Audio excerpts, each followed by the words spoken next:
Welcome to episode 6 of the J Morton podcast. Today we're going to be speaking with Leo Houlding. Leo is a world-class climber, alpinist and adventurer who has scored many epic ascents all over the world.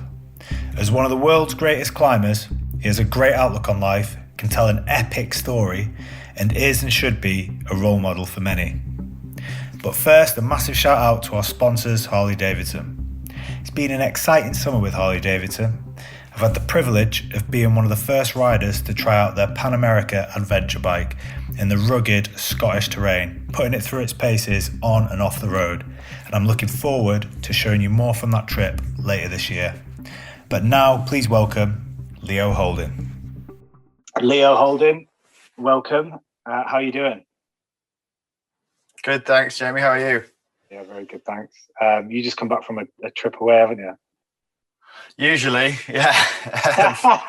I was going to say, how often are you in the UK? Like, you spend much time here, or? Yeah, it's really irregular. Like, obviously, for the last 18 months, it's been even more irregular. But I've actually travelled a lot more during COVID than most people. I've actually been at home for a couple of weeks now. It's anything from 3 to 6 months of the year that I'm out of the country. I've got 2 little kids, so I've been trying to make it more like 3 and less like 6. But it just depends what comes up, you know. Yeah, like I found last year, whether it's good or not, it was actually still quite easy to travel, wasn't it? I don't know if easy is the word, but it was easier than most people realised for the first part. Yeah, the UK had like the loosest border controls in the world. Yeah, I but think then obviously they overcompensated earlier this year, didn't they? And then it's been quite a pain this year with. I think I've spent about 3,000 quid on COVID tests in the last 18 months. Yeah, they were 220 quid to start with, which. Was just daylight robbery. It's got to be a bit of a scandal, that COVID test thing, though, right? I did the same when I came back from Korea recently, and I ended up, because I completely forgot about doing the passenger locator form about booking the COVID tests. So I went to check in at the airport, and she was literally like, "Right, where's your passenger where's your passenger locator form? Where's your COVID test?" And I was like, fuck. So I literally had to do it there and then, and so I booked the day 2 and 8, and this is such boring talk, innit? But I booked the day 2 and 8 test, and then I went to put the code into the passenger locator form, and it didn't recognise it. So I had to buy another day 2 and 8 test. So I bought the 5-day test to release test. So I'd done 500 quid, and I couldn't even. I've got the other 2 tests that didn't work, sat there just like doing nothing. I can't even do anything with them. I've reached out to the company like to send it back, but they won't even take it back. Some people are doing better than others out of the crisis, eh? Mate, I tell you what, like those people that do that test must have made some serious cash. So where have you just come back from then? Well, the most recent trip was to the Alps just a couple of weeks ago, to Chamonix. I went out with a guy called Ed Jackson, who is a former professional rugby player who broke his neck in an accident. He was actually diving into a kid's swimming pool on holiday, which is one of the more common ways that people break the neck. And he thought he was going to be a complete quadriplegic. Turned out that he wasn't. He's a partial quadriplegic, so he's got severe nerve damage to his spinal cord. But we went to climb Mont Blanc. The weather didn't let us get up Mont Blanc. There was a big storm on the days we were due to go up there. But we did a few other summits in the area, including some pretty technical, like not sort of mountaineering, like alpine climbing, steep stuff. Which was ace. He's a really inspirational guy. He's just got a book out. It's called Lucky. And it was really cool, kind of taking someone massively out of their depth, basically. Yeah. What routes did you do? So we did a peak in Switzerland, 2 peaks in Switzerland called the Weissmeist, which is like a 4,000 meter, just over 4,000 meters, and it's kind of scrambling. So it's not it's not like pitched rope climbing. You rope up for it, you short rope most of it. It's kind of 45-degree scrambling terrain. And then we did another peak there called the Allenhorn, which is similar thing, but that's snow and ice glacial with one pitch of proper climbing, but pretty exposed 50-degree snow and ice. And then we went back to Sham, got shut down by the weather, and we did a thing up on the Index, which was like a 5-pitch actual rock climb with a couple of pitches of, not super hard climbing, but proper rock climbing, pitched climbing, which kind of blew his mind. I think, as he put it, I never imagined doing something like that before I broke my neck, never mind afterwards, because he's not from an outdoor background. And it was really good. I got a lot out of it. He's a genuinely inspiring guy, no bitching or complaining about his ailments, genuinely positive, good guy to be around. And I think he got loads out of it too. So it was fun. Yeah, that's awesome. It's I don't know. It's like the mountains are like one of those places that are like the ocean as well. It can be quite a leveler, but it can be quite, I don't know, for people that have never done it. Like you could probably take someone for a walk up like a hill in the Lake District, and if they've never done it, it's like quite like a healing place to be, quite like an eye-opening place to be. Yeah, definitely. The outdoors is for everyone at every level. And adventure is very subjective. It's very relative. If you've never done anything big before, then, as you say, just going out is just being out in the wilderness, in the woods or in the hills is a good experience. But I also believe that the more you ramp it up, the more you push it, and quite biasly, the steeper it gets and the more exposed it gets, the more you get out of it. And it does change. I do agree with what you say that, if you've never been into the hills before, then it can be mind-blowing just going for a walk. But when you start to ramp it up, when you start to get on steeper, more exposed, high consequence terrain, as we call it, it is different. When there's kind of an element of mortal risk involved, it's much more of an adventure, and it's much more scary, and it's much harder work, and you get more out of it. You put more in and you get more out. And obviously, like, we managed that risk. Where what we did with Ed, there was a few moments where it really was high consequence, especially when you're short roping, where you're not actually attached to the man, you're attached to each other. He's a big lad, he's a professional rugby player, so he's a lot smaller than he was when he was playing, but he's like 6'2" and significantly heavier than I am. And obviously that's not the good way around. I'm on the front on the rope watching him if he falls. So there are moments where there is real risk involved, but generally you're massively limiting that. But just the fact that it's there, and that exposure and being up on a knife edge ridge above the clouds, it definitely adds something to a day in the hills. Did you ever have any moments where you were just like, like you thought he was going to go? There was there was, obviously taking a total novice into a high risk environment, you've got to be really on that. There was one moment when he slipped. He's kind of, injuries are similar to that of a stroke victim. His left side of his body doesn't work very well. And he's a hard nut, real tough guy. So he's good at dealing with it. But there was one moment where he kind of like tripped over in not a good spot, but that's what the rope's for, and that's why. And I had him tight, and there was no drama. But yeah, it's funny because we were making a little film, and as a expedition leader, as a climber, you always want to limit the drama as much as possible. You don't want anything bad to happen, obviously. But then we came down and we watched through all the footage. Like the director was like, "There's not very much drama, is there?" No, mission achieved. Yeah. Just throw in some like theatrical music or something when it's going down a hill. That'll create the drama. Well, what we actually did was I took him for a walk through a boulder field just to show how much he struggles getting through bad terrain. It's quite full on. So yeah, we got some good stuff and nothing bad happened. Everyone had a good time. Is that going to come out on TV then? No, it's just a short film. The Kendall Mark Film Festival, which is coming up third weekend in November.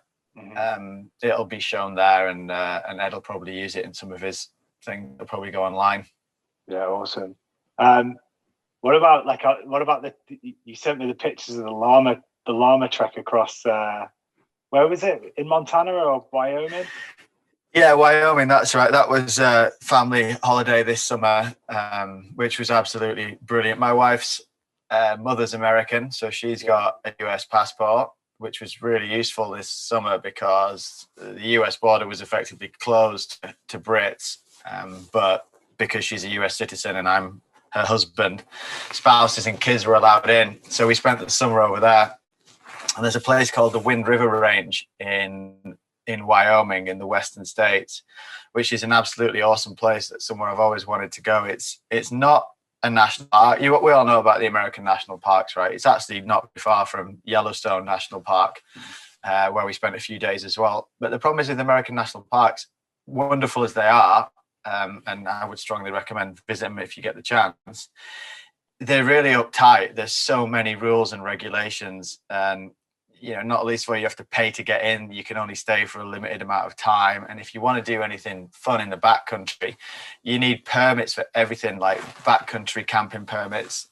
Earlier this year, tragically, they introduced a permit for overnight climbs in Yosemite, which is the end of an era big time. Yeah, it's a real bummer that, all through the time I spent in Yosemite, and I was always had this kind of golden ticket where you need a permit for everything in national parks. You need a permit to camp, you need a permit to go anywhere, but climbing always had this kind of loophole where you didn't need one if you were sleeping on a cliff. That changed in May this year.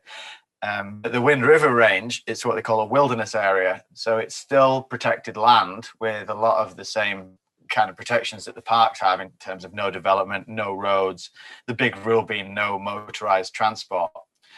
So therefore no roads and no permanent habitation. They're real wild places, but they don't have all the uptight regulations, which is good because it means you can go for as long as you want. You can spend months in the backcountry. You don't need to pay to get in, and you can camp wherever you want. You can climb. They're way more laid back. And the Wind Rivers is it could easily be a national park. It's as spectacular as many of the great parks of the States. And yeah, it was the first, I'm calling it was our first family expedition. I mean, expeditions, it's a bit like adventure. It's quite a loose term. It can mean different things to different people. But having done quite a lot of what I would call proper expeditions myself, this was our first one as a family. So we went deep into this backcountry wilderness, and it's proper cowboy country. It's exactly like you would imagine the Wild West to be. These prairies and forests and rocky mountains and lakes, and as I'm sure you know, if you want to spend some time in the backcountry, the limiting factor is basically how much shit you can carry. And with two little kids, they can't carry anything. Freya's 8 and Jackson's 4, and carrying any more than I can carry about 40 kilos, and even that takes all the fun out of the experience.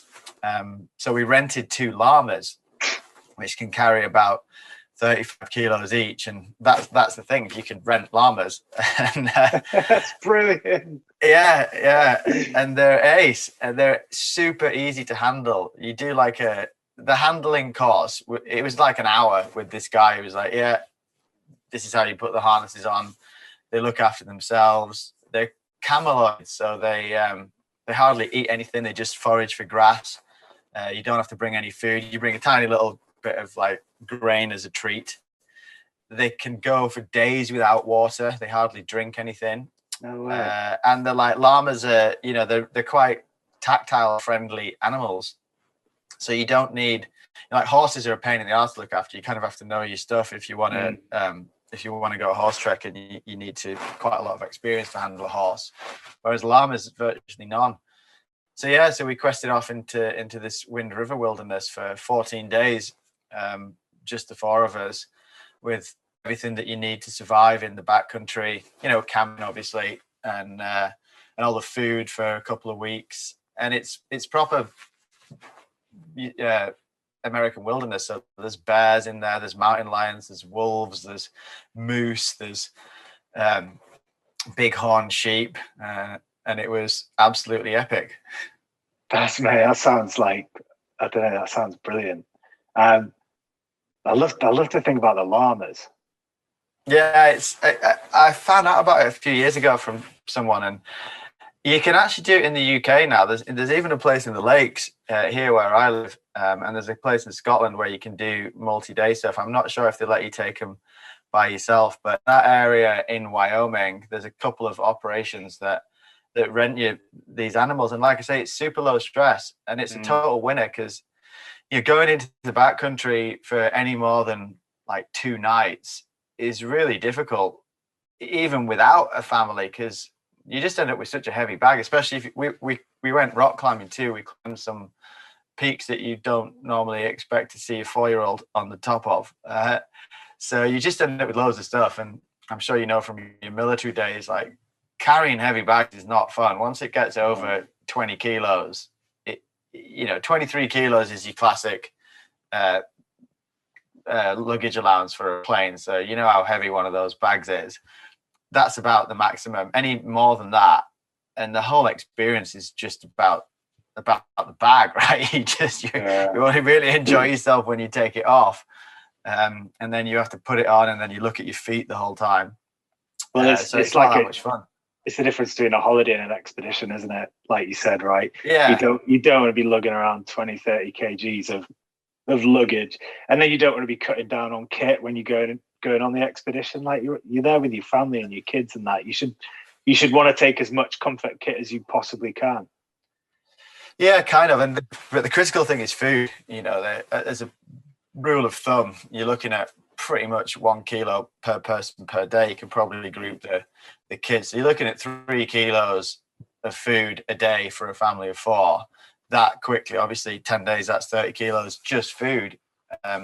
So it ends up being more than that. But the llamas can do it for you, and it's ace. I'd strongly recommend it. There's one outfit called Lander Llamas in Wyoming. Another one where we got them from, it's called Ram's Horn Llamas, and they're like $65 a day. You've got to take 2 because they're really social animals. Mm-hmm. So it's like $130, $140 a day, which isn't that bad considering what it gives you. It gives you this load carrying beast that can carry all your stuff, and you get to quest off into the wilderness. It's an absolute winner as a family, or for like retired people. I've spoken to a few people since who are, they've got to the stage in life where they've got more time than they used to have, but they don't want to be carrying heavy loads. And going out into the wilderness, I mean, I would recommend it for anyone for any period of time, anywhere, be it for an hour or definitely like if you can go, and kids love camping, especially when the weather's nice. And but once you go for like a longer period of time, like when it starts to be a week or multiple weeks, it's a very different experience. Like it's super beneficial just to go for 2 days into the backcountry, but you're very much a visitor. You just it's just a fleeting, like you're just dipping your toe in the water. Whereas when you get into a wild, remote place for multiple weeks, that's like a part of your life, and it's something that stays with you, and you really like, you'll never forget it. It's a really benefit thing, but logistically that's a ball ache. It's hard to basically the food you need for a long period. So yeah, also they were called Tiberius and Titan, so really funny. This 4-year-old boy, come here Tiberius. Did they respond to the name? Yeah, they did actually. Yeah, and they warmed to us. Like they were nice enough to start with, but after a few days, they're your friends basically. That's awesome. Yeah, it was wicked, and like the fishing in the Wind Rivers is off the hook. My wife literally, she caught like an edible, maybe foot long rainbow trout on her first cast into this, like literally first cast within No, we were cheating. We were using a spinner, which is allowed, but it's frowned upon by the fly fish folk. But yeah, so like normal coarse fishing set up with a spinner, and literally first cast she pulled out. We caught like a dozen of these things in an hour. There's edible mushrooms. We found this big edible. It's called a penny bun, like the size of a football, and so it's like steaks of mushroom, that you could fry up on a campfire. You can have fires. You've got to be careful, obviously. It's a dry part of the world. Yeah, it was absolutely dream trip, which I'd strongly recommend to anyone. Now the border's open again. The Wind River Range, and then these things we climbed. Like, if you're a rock climber, they're not trekking peaks. It's not scrambling. It's proper rock climbing. There's a place called the Cirque of the Towers, which is the Wind River is a huge area. It's about 100 miles north to south, about 50 miles east to west. Like 3,000 square miles or something. But this one area, the Cirque of the Towers, is what it sounds. It's these big granite fangs, several, like 1,000-foot high cliffs in a circle around this gobsmackingly beautiful lake. And we climbed a couple of those as a family. Did one of them, all of us. It's called Pingora, this big pointy thing. It's actually not that hard, but big, 700 feet of climbing, which, Jackson's only he's not even 4 foot tall. That's a big day for a 4-year-old. And then there's this thing next to it called the Wolf's Fang, which is one of the better, easier climbs anywhere in the world. It's got this insane full-on knife edge ridge. It's called the Sidewalk, and it's 3 foot wide, like a pavement, about 45, 50 degrees in angle, and it's got 500-foot drops on both sides. It's like, even the most seasoned kind of climber out, it makes your heart beat. My little girl, 8-year-old, little skinny blonde thing, who was eyes on stalks, but she loved it. It was amazing. And then a bit deeper into the backcountry, there's a proper big cliff called Mount Hooker, which is outside of the Yosemite Valley. It's kind of the gnarliest cliff certainly in the lower 48. And I met up with a mate from Arizona, and we did a big route on that whilst we were back there, like a proper hard climb. That whilst we were doing that, it was like a 24-hour round trip from camp to camp. It was a big hard route. The family were down in a base camp, and that's kind of a lot deeper into the wilderness. It's the Cirque of the Towers. There's quite a few people around. It's not exactly busy, but it's not a solitary experience. Whereas Mount Hooker, we only saw one other person in the 4 days we were back there. But whilst we were up on the cliff, a bloody bear came and bothered Jess. She was in the tent with the 2 kids in the middle of the night, and they're not like the kind of the bears in Yosemite or Yellowstone, which are effectively tame because they have so much interaction with tourists. These are wilderness bears. They're not used to dealing with people, and it's very rare that they'll actually attack or harm a human. It's usually only if they've got cubs and you startle them. It was looking for food, but she was by herself in the middle of nowhere. Me and my mate were strapped to a cliff right above base camp, but many hours away from being able to help her. And so she had to scare off this bloody bear with she didn't have to use the bear spray, thankfully, but she was half the night with a walking pole and a can of bear spray, banging hands together. I was going to ask about the bears. Like, is that like, I don't know. And I've not spent that much time in backcountry in America. Like, I spent a lot of time in like California, a bit in Nevada, then a bit on the East Coast. But I'd love to go to like some of the national parks. Like, I've not even been to Yosemite. But yeah, like, I don't know. There's something, like when you were talking before about being in the backcountry, there's something, I don't know whether it's like ingrained in us as like Homo sapiens or whatever, but there's something historically in us about sleeping outside and sleeping out in the backcountry, whether it's under a tent or staring at a fire or catching your own food. I don't know, it feels I don't know, for me, the times that I've spent doing that, even like on tours in like Afghanistan and Iraq, where you're just sleeping under a mosquito net, there's something like natural about that just feels, you feel more at home than you do in four walls in a house. I mean, I do. I spend a lot of time doing that, and I absolutely love it. Sleeping outside is one of my favourite things. Although, as you said, that the bugs can be an issue. So sometimes a mosquito net's nice. For a lot of people, you know, who haven't served in the military or haven't spent most of their life, they never get to do it. I'm sure some of the people listening to this are probably more outdoorsy, but it is brilliant. And you know, there are quite a lot of barriers to entry. It's scary. We're talking about bears here, where you know, a lot of people don't realize actually how easy it is to look after yourself. I mean, it's different when you go out for multiple weeks, but if you're just out for a night or two, it isn't that hard, you know.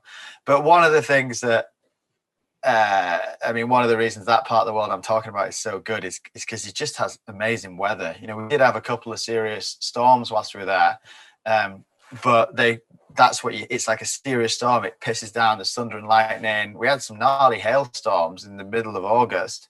Well, we had one, but then it goes and the sun comes back and it's blue skies and you know, I have camping here in the Lake District, but no one likes camping in the rain, right? And a lot of British people, the reason we associate camping with shitty experiences when we were kids, where we went to the Lake District or Wales and it rained the whole time, and you know, no one likes camping in the rain. I don't like camping in the rain, but when it's dry, it's a completely different thing. You know, you hang out outside, you really kind of engage with nature in a different way, which is why if you can get out to the western states in the summer, it's a winner. Although the mosquitoes, man, and particularly in the Wind River range, it's a really short season. It's high altitude. Even the trailheads where you start hiking from are like 9,000 feet, which is super high. You know, Ben Nevis is 4,500 feet.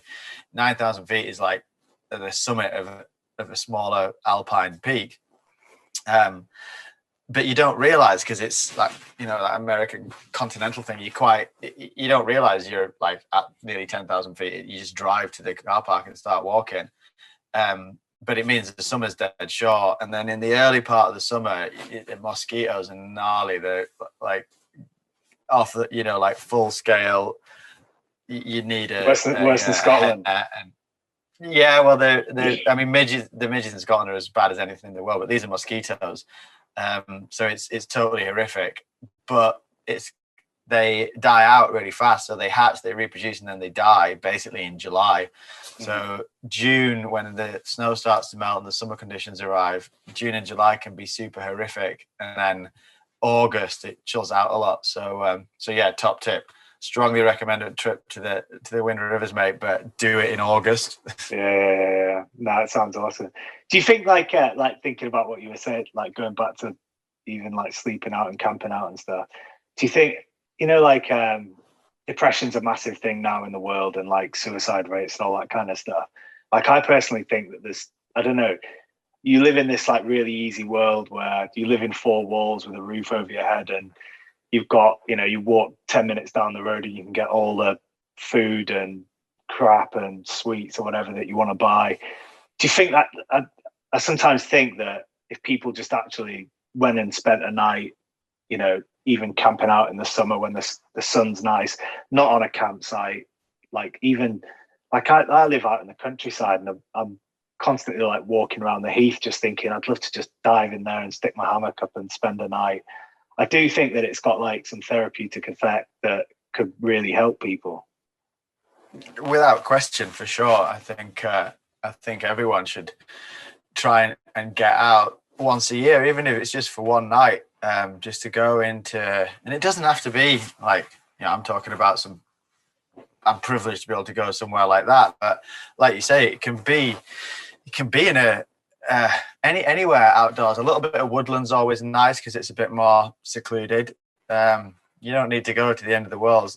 Almost anywhere in the UK, you're not more than an hour away from some beautiful nature, and just to go and spend, like you say, a night in nature. Try and do it on a not wet weekend. Yeah. And it is good. It brings you back to the fundamentals. And like you said earlier, there's something about campfires which is just hypnotic. You know, caveman TV it's amazing. And even just the simplest meal cooked on a campfire, and you don't have to forage. Just bring some bloody sausages from the butchers, you know, and fry them on a campfire. It's got this kind of real fundamental vibe to it, which is definitely, and part of the reason I want to do this big trip with the kids this summer is, you know, what we were doing was quite fun, but it's just that kind of resilience that comes from a more basic life. As you're saying, that we're so used to these incredibly easy lives that we now live with our central heating, and although it's a bit different at the moment with the food, with the supply chain shortages and everything, but still, it's like life is. We live like kings from centuries gone by, but we're just so complacent with it that it's almost too easy. And something I really like about the backcountry and about climbing and about being in wilderness is, you know, it's hard. It's hard. Everything's hard. Making a cup of tea is hard. Like, just getting through the basics of the day is a challenge. And you feel like you're earning it a bit more. And then when you get back, you know, there's nothing I love more than that first hot shower after Feels good. It's so good. And, you know, you do very quickly slip back into, you know, the world of plenty. But for a week or two, you just really savor I remember after I did a big trip across Antarctica a few years ago, we were gone nearly 3 months, of which 2 months we were like in the field, just 3 of us way out there, kite skiing across Antarctica. And I remember getting back home and just turning the kettle on and just grinning, because making a cup of tea in Antarctica is such a ball ache, because you've got to, like, you know, you've got to collect the snow to start with, and then you use liquid stoves because you can't get gas canisters down there, and liquid stoves are ace in terms of how efficient they are, but they're a massive pain in the ass. You know, like the petrol ones. It's not petrol, it's white gas, but and they're kind of dangerous. You know, you have to prime them, and then they flare up with a big fireball, and you're cooking in the tent because it's -30 outside and windy, and you can really badly screw it up. You can burn the tent down you know, which is obviously a survival situation. And even once you've got it going, you raring away, you have to melt all the snow, which takes ages, and it's remarkable how much snow you need to make like a cup of tea. It's a lot more than you'd imagine if there's no ice around. And that's just to like make a cup of tea. You know, it's a huge challenge. Then you come home and you just turn the kettle on, you turn the tap on, and, like, all those simple things that you appreciate them a lot more. It's so true what you said. Like, we do definitely live the average person, right, who's probably on, like, you know, who has an average life, probably, you know, does definitely live way better than royalty or a king back in like 300 years ago. It's crazy. Or even less. I mean, like, royalty from the 19th century, Queen Victoria couldn't jump on a plane and be in Australia tomorrow. No. You know, not that we can right now either. But and like fresh fruit and vegetables, pineapples and bananas that cost £2.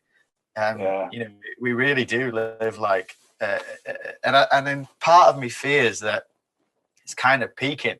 Yeah, you know, I'm not a pessimist, but I don't know if certainly my grandchildren are going to enjoy such wonder as we, you know, it is like unbelievably easy to live well at the moment, and who knows what the future holds. I think we're starting to see how kind of fragile the age of abundance is, with, you know, obviously COVID, but now the supply chain issues and shortages we're seeing, and obviously climate change. No one calls it a theory anymore, right? It's happening. And who knows if we're going to be able to travel and have kind of access to everything that we want immediately in the future.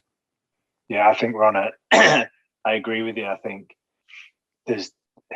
there's got to be a point where, like you said, right, pineapples, avocados, mangoes, all these fruits and vegetables, and wild Alaskan caught salmon that costs £7 for a 200 grams. It's like, there has to be a point, like, what's next, right? Because I remember being a kid, and you'd walk into a spa, and you like, wine wasn't the thing, right? You couldn't really buy wine, like the whole coffee boom, all that kind of stuff. It's like, what's next, right? What's going to be next in the supermarket shelves?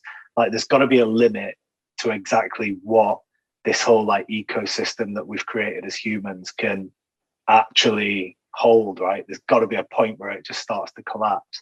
And even like the oil thing recently, and the whole fuel thing, it's like, I don't know about you, but I kind of like these uncertainties or these like chaos moments, because, like when everyone was going to the supermarket and buying toilet roll, it's like, I kind of like it, because it's like, right, it's now like giving people a slap in the face to say like things can go wrong in this world. It's not all very easy. And the fuel thing for me was like, it made me realize how reliant we are on oil or fuel, and that's a finite resource. Even, and it's not just our cars, it's everything, right? Electricity, central heating, cooking, all the the gas crisis is going on at the same time, right? The natural gas kind of gone up 8 times in value in the past 2 months. We are. I think it's. I agree with you. I think it's good that we have these crises now and again, because it brings into sharp focus, quite how advanced society is, and how dependent we are on some fundamentals. And I think one of the big things in the UK, which I think kind of needs to change, is it's this just-in-time economy where nobody warehouses anything. Everything is delivered just in time. Green beans come from Kenya. They're shipped yesterday. Their sell-by date is the beginning of next week. And it's incredibly efficient, and it's been working incredibly well for the last 20 years. But it's, just in time is also almost late, and it's really fragile, the whole thing. And like now, you can't get a bloody new car, right? Because the factories in Japan where they make the microchips were closed during COVID, and so the whole supply chain thing, everything's so complex and interlinked now that. But it is, the kind of vegetable box thing, which I didn't even know about that until a few years ago, and now almost everyone on our street here gets these vegetable boxes once a week, and it's all kind of locally sourced, locally grown stuff. It's peaking right now. It's harvest time, right? So there's all kinds of good stuff at the moment. Give it a couple of months and it's pretty much a box full of turnips. Potatoes. Yeah, but I think there's definitely, at least in the UK, there is more awareness of how fragile the planet is, and although there's a long way to go, you start sort of seeing the green shoots of things heading in the right direction. 2030, they're not going to sell any more combustion engine cars. This net zero 2050 target is at least it's a target. I think there's a long way to go to actually hit the box. I've actually been looking into ground source heat pumps, air source heat pumps a lot just recently. Nice. But we live in an old house, so it's kind of a ball ache to make that stuff work. But yeah, at least we're not where we were 10 years ago, where they still called it the theory of climate change, right? Yeah, I met a guy that worked in the oil industry, and I might get this wrong, but it's something very, very similar. He was telling me that it takes 3 liters of oil to produce 1 liter of oil. Like the production ratio is, so like to get 1 barrel of oil into, I don't know, the world, takes 3 barrels of oil for that production to happen. Yeah, probably. I'll tell you another thing that I always think, and I remember it clearly from this summer. So when you go into the backcountry and you get out and you've got to carry all your shit around, or you've got your llamas and like everything's really hard, I absolutely love my car. We've got a big camper van, and yeah, it's a diesel engine, but you know, it's amazing the kinetic energy, the potential energy within a hydrocarbon fuel like oil is so amazing. It's a wonderful thing that you can travel, but we take it for granted way too much. And what's happened this last few weeks with the fuel crisis, all of a sudden it puts into sharp focus, you know, how dependent we are, how the whole system can fall apart really quickly, and we shouldn't be pissing away these resources. We should be a lot more aware of how valuable they are. And yeah, obviously we need to cut CO2 emissions, but we're still going to need oil. We're still going to need kerosene. We're still going to need jet fuel. But we should be saving it for. We should be saving it for airplanes. We should be saving it for crucial purposes. We should all be driving way more efficient small cars. At least there has been good progress on that in the UK. I mean, back in the States, man, everyone's got 5-litre engines are not considered big cars. People drive, you know, the Chevy Suburbans, these massive tanks that are just used at grocery shop. You know, it's bonkers. It's crazy. It's like the best time to live in the world right now with like the technology boom. But yeah, it's crazy as well to think that. Yeah, it's weird. It's like, you know, if we were down, like I'm the same, right? I've got a car. I race cars, right? So I'm burning plenty of fuel, and it's like I wonder if we get right down to like the last few barrels of oil and just think, oh, all those EasyJet flights that cost you like 30 quid to go to Portugal for like a weekend, and how like, I don't know, inconsequential or like pointless they feel at the point where you're just like, right, we've only got these many barrels of oil left, and then we can't travel, we can't go anywhere.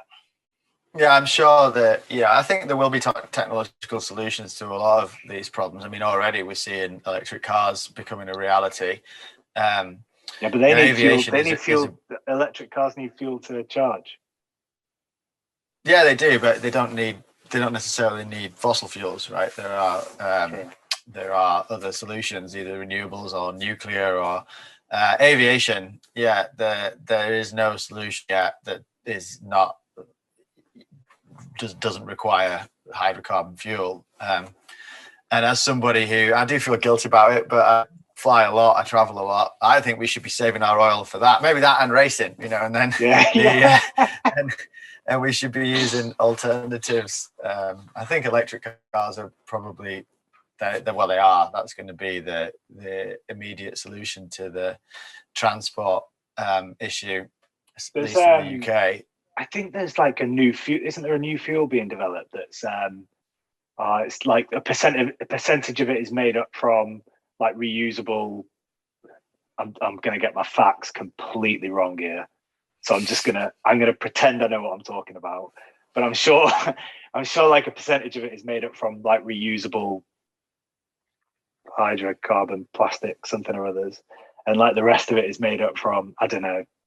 It's way more efficient, but you can stick it into a petrol engine, and I want to say Porsche is developing it or helping to develop it. You could probably find out the facts on Google and not on this podcast, but I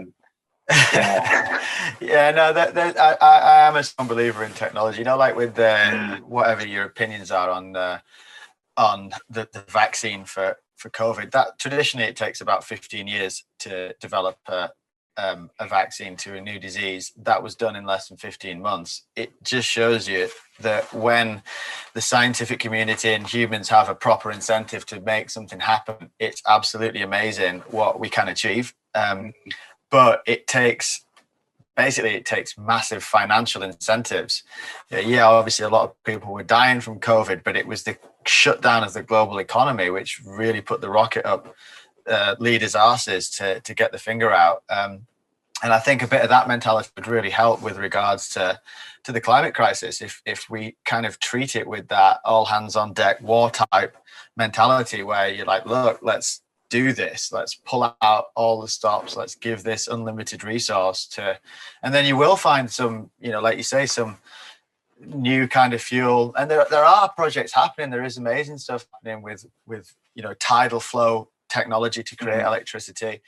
But it's just all a bit lackluster and a bit slow, and everyone kind of just is quite happy with the status quo. And to be honest, like, I'm quite happy to fly off on an expedition and go disappear into the mountains again whenever I can. I'm scheming the next one now.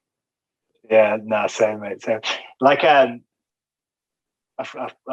feel like we're just going to talk about global warming all the time and not like talk about adventures, fun stuff. Yeah. Leo, you've done like so much in terms of adventure and climbing and whatever.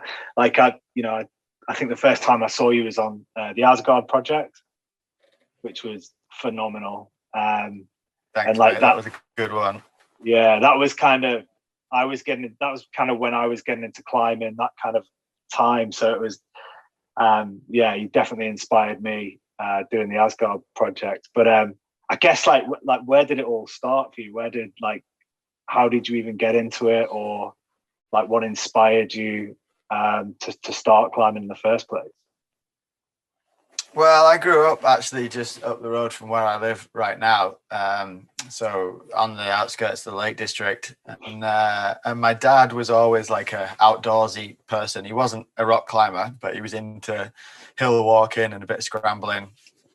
And it was actually a mate of my dad's called Malcolm Cundy, who was the rock climber that kind of took us under his wing and taught us the ropes, quite literally.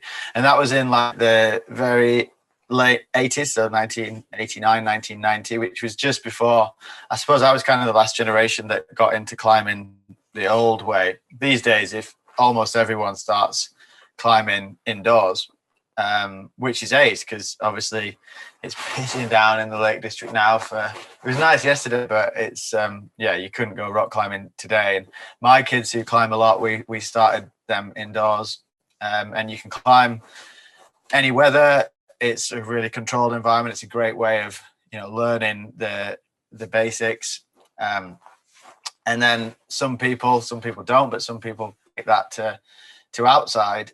So I got into it when I was a kid, and I'm one of those lucky people who found something that they were properly into, truly passionate about, and quite good at very early in life. And by the time I was 11, I was like, this is what I want to do with my life. I want to climb really steep, hard things in faraway places. I didn't know that it would be a profession and that I would be sat here 41 years old, 30 years later, having done all this really cool shit. But I knew that it would be my passion, and that, if I wasn't doing it professionally, I'd be saving up to do it for fun. What was your first big expedition then? Well, like I said earlier, expedition's a relative term, and I think it's kind of easy to be a bit of a dickhead when you've done loads of major trips to faraway places and all kinds of cool stuff. And I'm kind of conscious of not like belittling other people's achievements or aspirations. Belittle away. I remember what was the first one when you were like, right, you sat down and you went, I'm sick of, or not sick, like I feel like I've got to challenge myself out of kind of single wall, or the kind of single wall pitches, or where I felt like this is proper real deal grown up expedition shit was the Asgard project in 2009. I mean, I'd done loads of trips to faraway places that. The first time I went to Patagonia in South America, that kind of felt like an expedition. And, I've done trips to faraway places before, which were expeditions, but that was another scale. That was like a big trip to a really far away place where no one's coming to help if anything goes wrong. It's a many-day approach to the objective. You're out for months. There's no chance of resupply. That's what I call a big trip. But But, when I was a teenager, I guess I was 19 when I went on my first really remote place to a place in Chile. But the Asgard project was the first one for me that was like, okay, this is like a proper big project. And also these big expeditions, they cost a lot of money, which is a kind of part of the process, just pulling all that together, making it happen. And also, but that was the sickest one ever because, we skydived into the trip, which, okay, you're one of the few people in the world that gets to do that. Basically, the SAS, not even the paras really get to do it like that anymore. When do you do that? When do you actually drop into the middle of nowhere, unsupported, no comms? We airdropped all our stuff with this shitty little parachutes that I got off eBay for 25 quid each, and modified them. And we jumped with base rigs, which we didn't tell the pilot because it's kind of not legal. With no reserve? Yeah, well, only reserves, right? We didn't have a main. Yeah. The base rig's basically like a reserve. So we jumped out at 5,000 feet and opened at like less than 500 feet. And then spent the next 35 days in this insane Arctic wilderness, this hardcore playground doing amazing stuff. And I mean, that is the kind of stuff that I dreamt of when I was a kid, watching James Bond and Indiana Jones on TV and doing it for real with like, I've worked in adventure TV as well. And there wasn't like a helicopter on standby. There wasn't a B unit film. It was totally legit. If something had gone wrong, it would have been a disaster. I'll tell you one thing I learned from that though is, which you'll know from your military days, is basically if you're going to jump out of an aircraft into the middle of an Arctic wilderness, have a phone in your pocket. There's no reason anymore not to have communications. There's a thing called a Garmin InReach, which I'm sure you're familiar with. And for your listeners, it's an amazing piece of kit. It's basically like a pager that works anywhere in the world. And it's a GPS unit. You can SMS, you can email from it. And it's also a PLB, it's personal locator beacon, which means if we call it the oh shit button. It's just literally a big red button that you press and it automatically sends a message to. It's basically the Coast Guard system saying that you need rescue. Because I remember landing at the base of Mount Asgard and jumped out of that plane. And then the plane flew away, and we used the old school method where if you leave your parachute open, they did a second pass, and if you left it out, you haven't packed it away, it means there's an accident, and you need help. And if you packed up your parachute, then it means you're okay.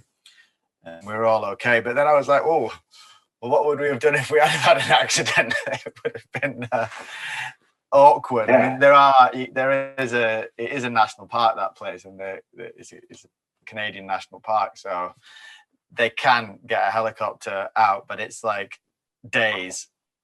And then other places, like this place we were in Antarctica, that in the Transantarctic Mountains, climbing a big, steep, hard thing, it's weeks to get help out there. So yeah, it's communications are key, right there. Just like I don't know, people probably listening going like, what the fuck's the Asgard project? So that is Baffin Island, right? Yeah, it's northeastern Canada, way up in the Arctic Circle. So if you look at a world map, you've got obviously Europe, then there's Greenland, which is always miles. It's actually not as big as it looks on your typical world map. And then before you get to Canada, there's a few massive islands in between Greenland and Canada. One of them is Baffin Island. And yeah, this place, Mount Asgard, is this insane mountain that looks like a castle. It's these two barrels of granite that are massive. They're, well over 1,000 meters tall. And it's super remote. It's 60 miles from the closest place you can get to with a boat. So it's like the best part of a week to hike in. And where you fly to this little Inuit community called Pangneatung, which is the end of the world. It's this little Inuit village in the middle of nowhere. And that's kind of that's the civilization that you begin from. You're way out there. And, you know, that was, like I said, my first experience of somewhere truly remote. And I absolutely love it. I can't get enough of it. Like right now, I'm basically scheming another trip to Baffin Island probably for next year. Then there's another area a bit further north in Baffin Island called the Samford Fjord, which is home to the tallest cliffs in the world. And, you know, they're just unbelievable. These places, they just don't look real. If you have a look at the trailer to the Asgard project, and it looks like computer generated imagery, it looks like Middle Earth. You know, it just doesn't look like a place that's from this world. And just to see those places is something special. But then to like engage with them for long periods of time and do like exciting stuff like hardcore rock climbing, base jumping, kite skiing, these new school action sports that are exciting by car park in the Peak District, doing that in these landscapes, in these faraway places is, you know, that's where I get my kicks, basically. Yeah, that was crazy. Like I remember watching the Asgard project, and I had no idea that you were going to base jump off the top at the end. And I remember just watching it, just like the film was like gnarly enough to like the end, and then you got to the top, and I was just like, what? Yeah, like, cheers, man. It means a lot coming from you, Jamie. Yeah, it was awesome. Like that, like I don't know, you know, was that? I guess. What's the height? Is it 1,000 meters? 1,000? Yeah, it's over 1,000 meters. 1,100. Yeah, a bit more.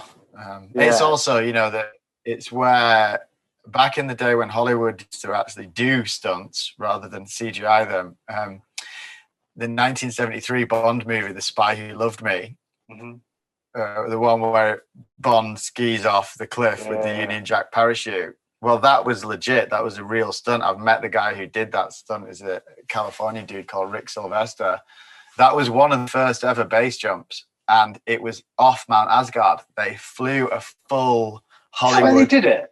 Yeah, they did it right where we jumped from, the same spot. No way. That's where he skied off. They sent out a full crew. It was the most expensive stunt in the history of Hollywood at the time. Yeah, and it wasn't a national park back then. You wouldn't be allowed to do it now because there was still like 3x2 like scaffolding up there where they from when he just went off the edge. Yeah, I think it might have been a camera position where they'd like bolted this thing on, and they had helicopters up there and everything. And I remember seeing that film when I was right about the time I started climbing and thinking that is the coolest thing I've ever seen.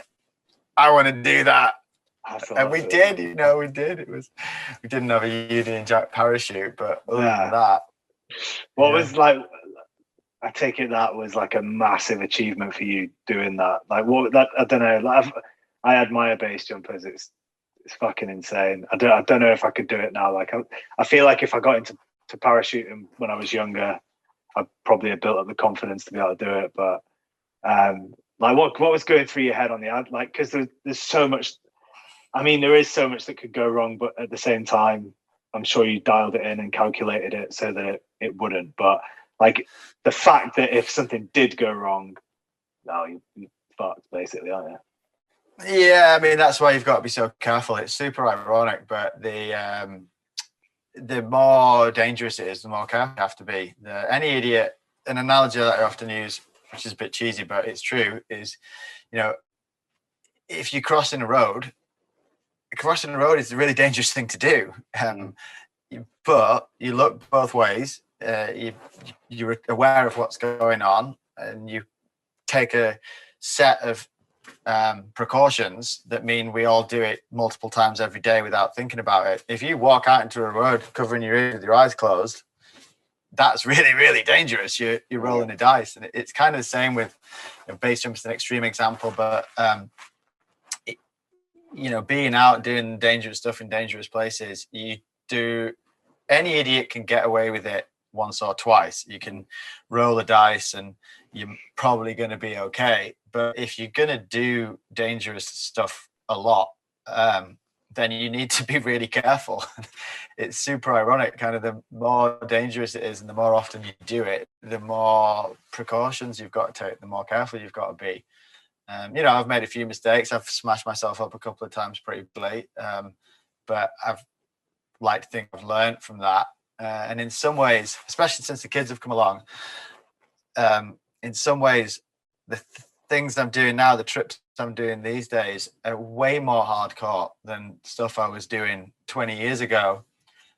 But I feel like I'm doing it with like a higher margin of safety. I'm kind of more knowledgeable and better. A trip I did a couple of years ago across Antarctica called the Spectre Expedition, where we kite skied for 2,000 miles. Kite skiing, same as kite surfing. That looked epic, by the way.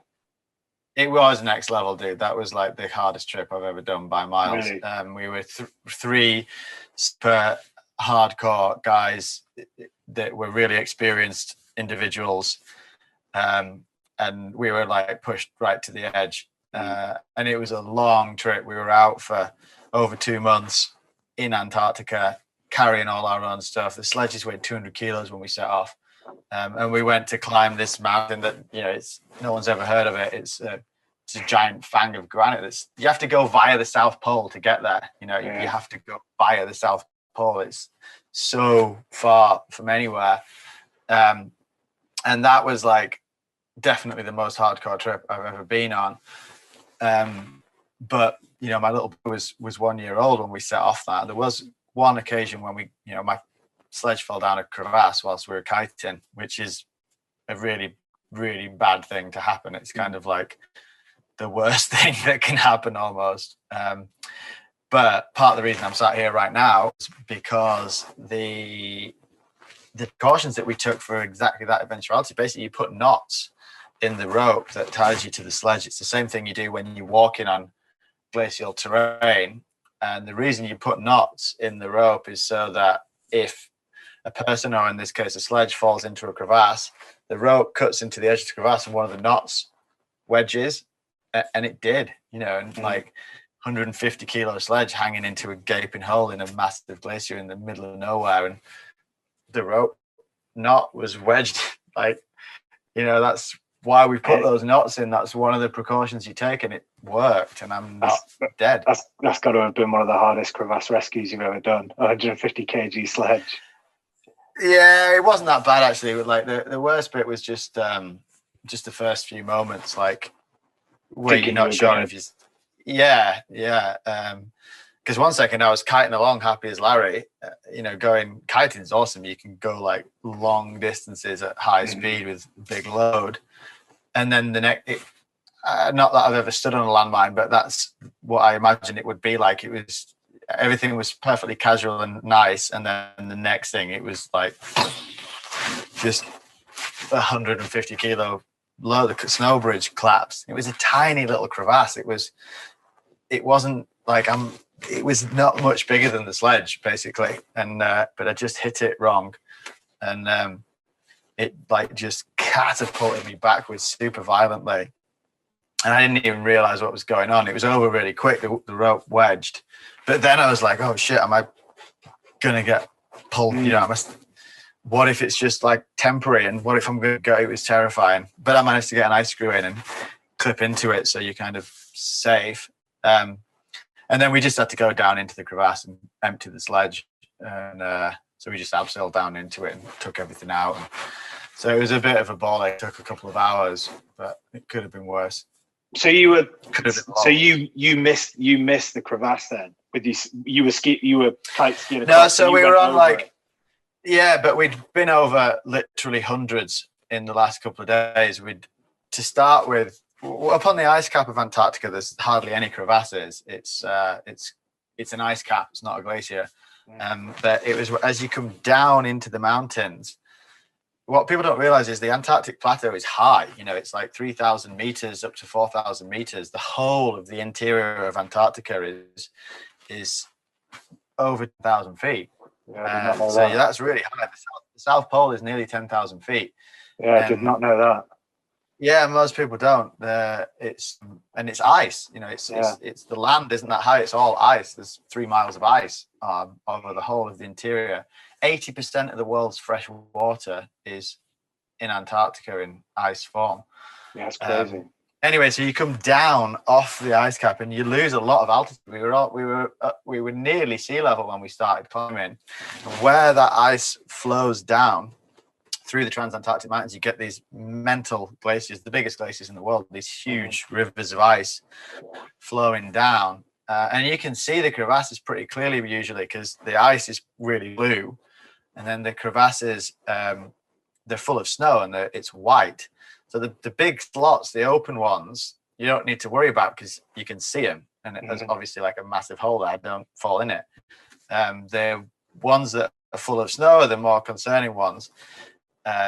Because again, on a blue ice glacier, it's easier because you can see them. They're like stripes. On a snow glacier, it's worse because you don't know when you're over the crevasses.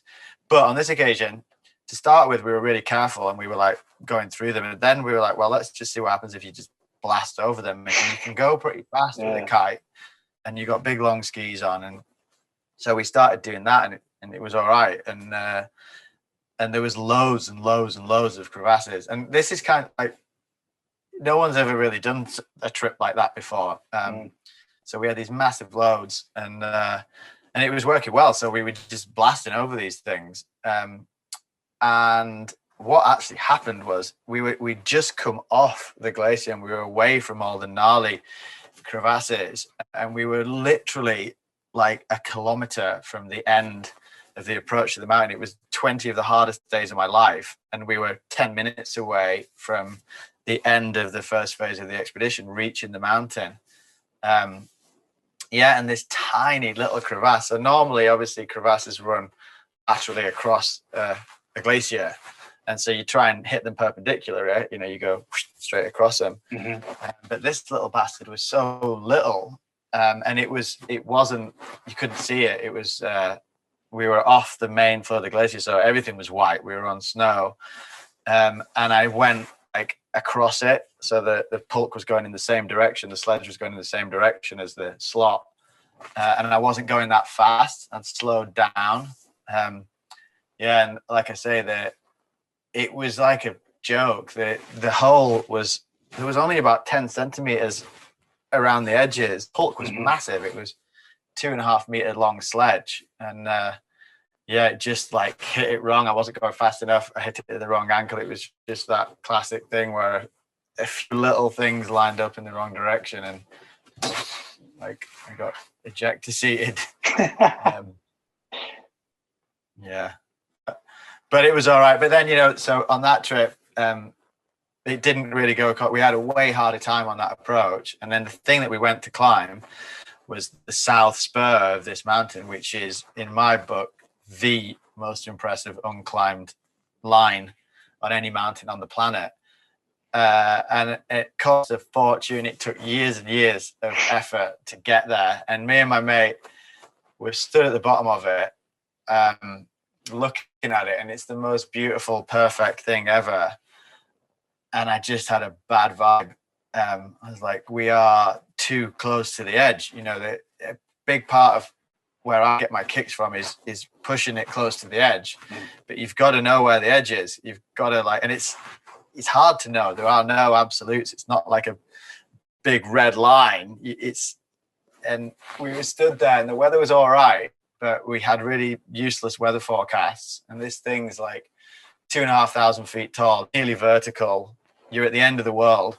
We're getting our asses kicked on the ground. And if you get hit by a storm up there with the equipment we had, you're going to die.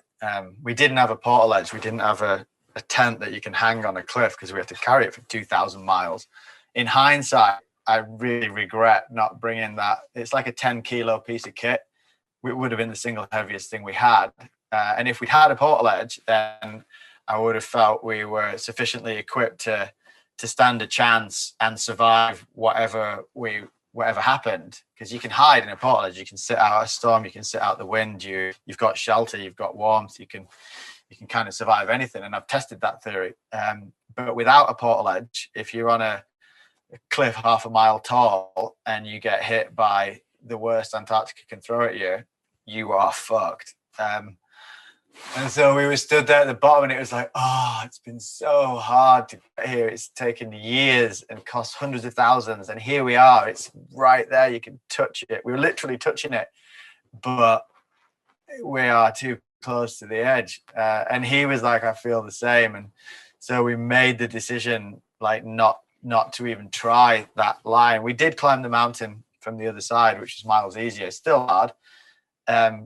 But, you know, it's, I think, it bothered me for ages but we made a good decision. You know, we made an informed adult choice. You can't rely on luck. You've got to feel that you've got your back covered. It's kind of similar to some of the military stuff I'm sure you've done, where you've got to have the odds stacked in your favor. You can't like set off into something with a level of uncertainty that you know, we were just too close to the edge. And as it turned out, you know, we finished the trip, everything went well. Part of me thinks, fuck, maybe we should have pushed a bit harder. Maybe we should have like had a go and see what happens. And then another part of me is like, look, I've got all my fingers and toes. We had a good time, and I'll just have to go back and try again. Bring a portal edge next time. Yeah, I think with that kind of stuff, when you know, right? You've been climbing for so many years. You've been on so many like expeditions and adventures. When when you know, it's not the right time, don't you? Yeah, you've got to trust your instinct, but it is hard because, you know, obviously it takes a certain amount of courage to even just to set off on a big, but it's, you know, there's such a fine line between badass and dumbass, right? There's such a fine line between bravery and stupidity, and trying to recognize where that is a bit of an art form, really.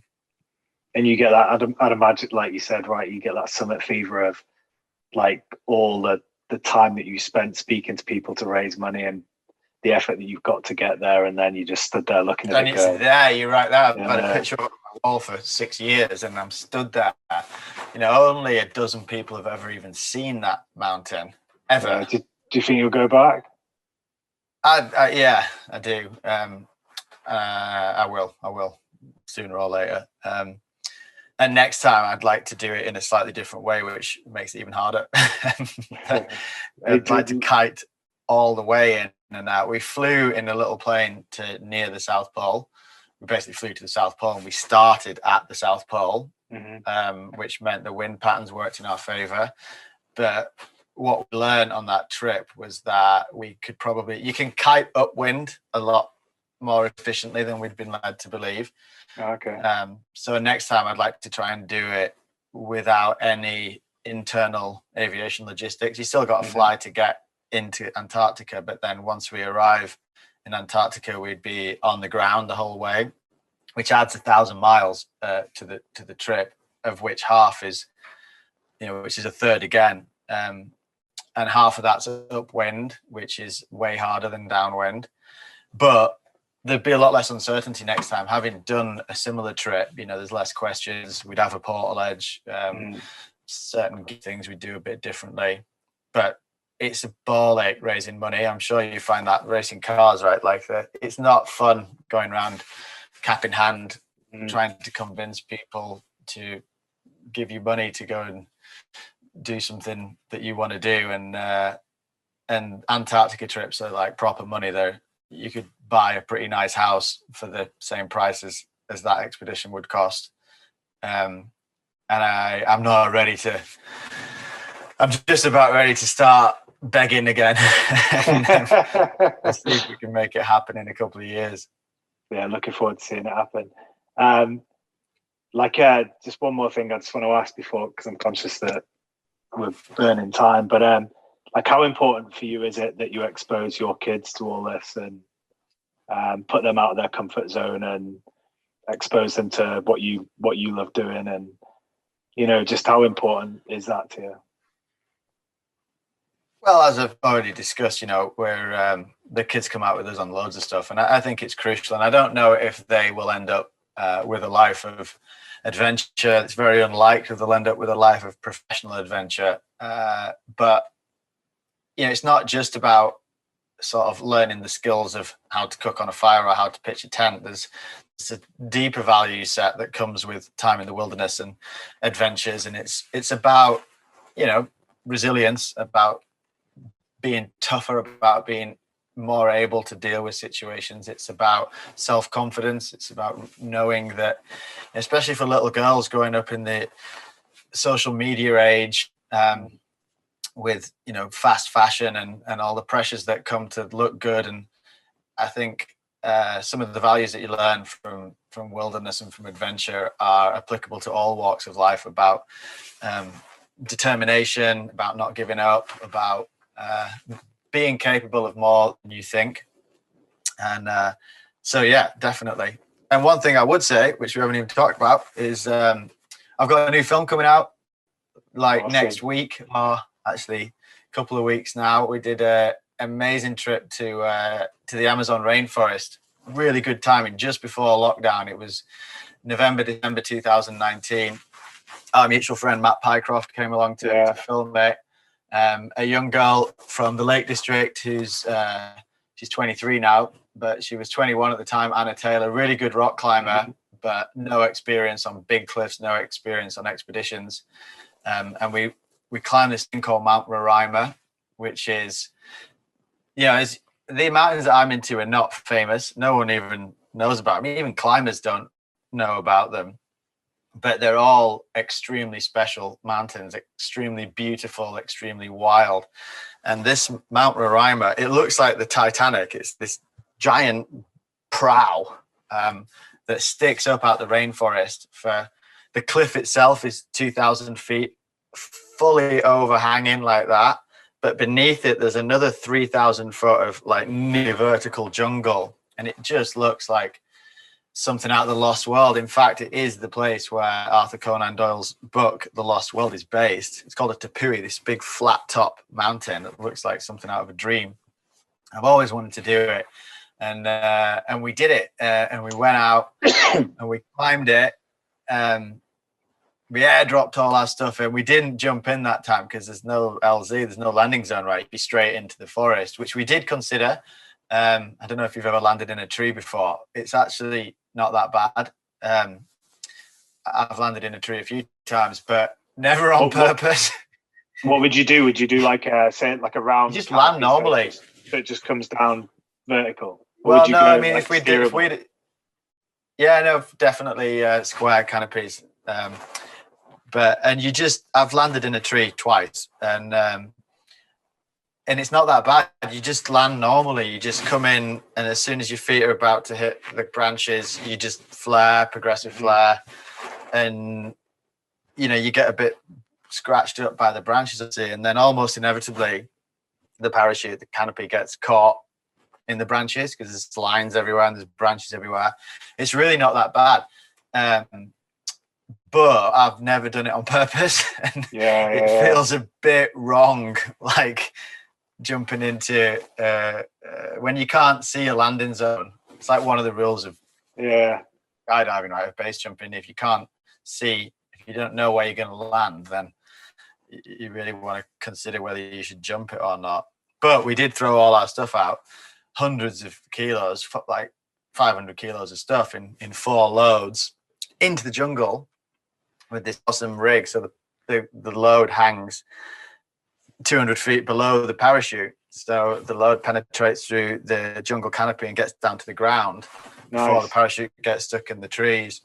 Military mates, some boys from Morton, that's what the British military do when you drop into a forest, and it makes sense, right? Because if you just attach the load to a parachute, normally it's going to get stuck at the top of a 100-foot tall tree. And a mate of mine who's a genius made these little locator beacons. It's a bit like an avalanche transceiver with a radio transmitter and a loud beep beep beep beep and a flashing light on these little devices with a 2-week battery. Because we needed that stuff. We needed the stuff to climb the wall. You couldn't have completed the mission without it. And then it's 100K, so it's a week-long approach through proper primal rainforest with half a dozen. Actually, there was about 10 local guys. They're called the Akawayo, the local tribe. And the coolest thing in Guyana, they speak English. It's a Caribbean. Oh. It's the only country in South America as English as a first language. So they all talk like this, man. These tribes people, like Amazonian Indians that speak like Bob Marley. They guided us through the jungle. We found all our stuff immediately. It worked it was almost disappointing how well it worked. From a film perspective, again, there was no drama. We just went and found our stuff straight away, like it would. And then the coolest thing of all was two of these Akawayo guys. We brought extra kit so that I've done some stuff in Guyana before, and I've worked with these people on TV stuff, and they're super switched on, really fit, really intelligent, and they speak English. And we brought these two guys up the wall with us. They'd never worn harnesses before. Wow. Yeah, and we trained them up on the first bit of the climb. Right, my mate Waldo Etherington taught them how to climb up ropes, how to come down ropes. We brought the kit they needed, and these guys live in this super remote village called Philippine, this epic mountain. It's a sacred mountain to them. It's like it's there on the horizon whenever it's not raining, which is only about 20 days of the year. And we brought them up, and we spent like 2 weeks living in portalages, a team of 8 with these two Amerindian dudes, and they absolutely loved it. You know, they were just in hysterics the whole time, swinging around on this massive overhanging cliff. And we all got up there safely, and it was kind of big news in Guyana. It's a famous mountain in Guyana, and it'd never been climbed by a Guyanese before. And the fact that they were First Nations people, they got medals, like wow. Like an OB. They got the country's highest honor for their ascent, which was super cool. Anyway, the film's coming out like next week. It's called House of the Gods, which is what Tepui means in the local language. And it's keep your eyes peeled. Where's it coming out on? Well, first of all, it's going to be at the Kendall Mountain Film Festival, which is I think it's the 19th of November. And then after that, it'll probably be on Amazon or something like that for download. With a bit of luck, we might get it on TV. That's awesome. That's awesome. I might see you up at the Kendall Mountain Festival. I'll probably end up coming up for it in November. Do let's have a pint. Yeah, definitely, Leo.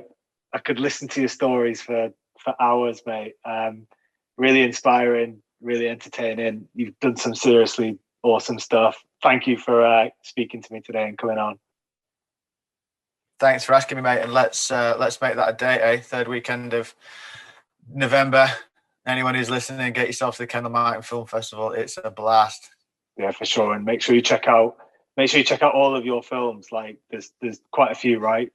True Grit's the best. Is it True Grit? And then Hard Grit. Hard Grit, the original. The original. Asgard Project, and what's the kite surfing one? The Spectre Expedition. Spectre Expedition. Yeah, check them all out. They're awesome. Leo, thank you very much. Cheers, dude. Nice to meet you. Cheers, man. You too. Take care. Thanks to our sponsors, Harley-Davidson, who have helped make this latest adventure possible. Check them out at harley-davidson.com or give @Harley_UKI a follow on Twitter. Thank you.